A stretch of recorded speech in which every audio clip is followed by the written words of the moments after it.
Hello, Calvary Chapel Rise. This morning we find ourselves in Hebrews chapter 13, the last book in the book of Hebrews. And it's a really great book. It's full of a lot of theological understanding. It keeps hitting over and over again. Really, the overall arching theme is that Jesus Christ is superior to everything.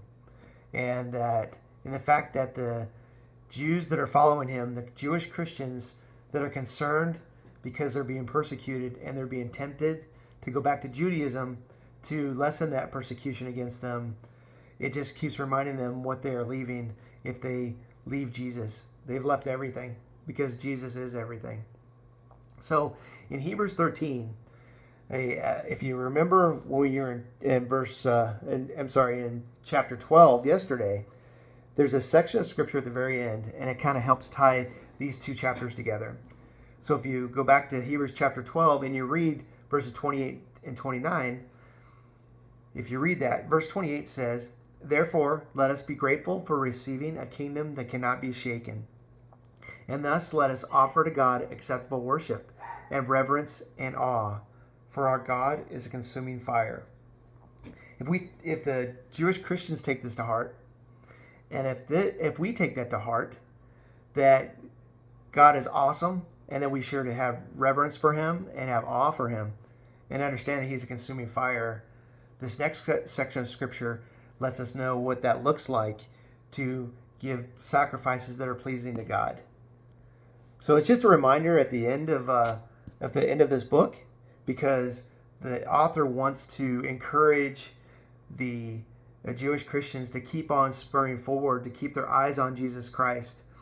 And some of the ways to practically play this out is the way they treat each other. The brotherly love should continue, that they have already been doing. They need to continue in that. It also talks about showing hospitality, because they don't know if they're not entertaining angels or not.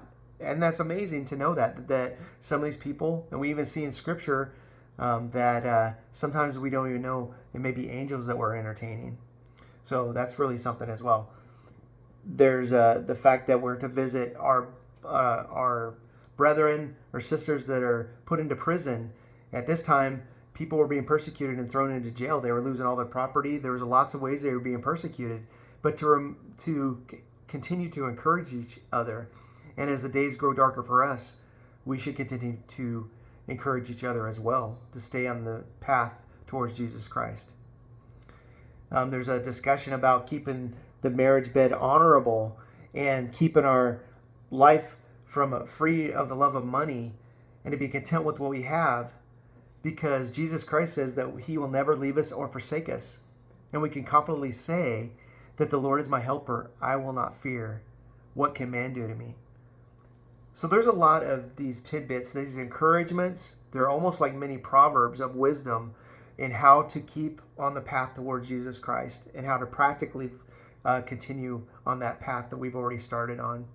Because Jesus is the author and perfecter of our faith. We keep our eyes on him because we have an eternity mindset rather than a day-to-day temporal mindset. So I hope you're encouraged when you read through chapter 13, because that is the intent, to be encouraged in Jesus Christ and know that you have made the right decision when you put your faith and trust in him. And you can count on him forever, because he is the same yesterday, today, and forever. Jesus Christ loves you, and so do we. Have a blessed day.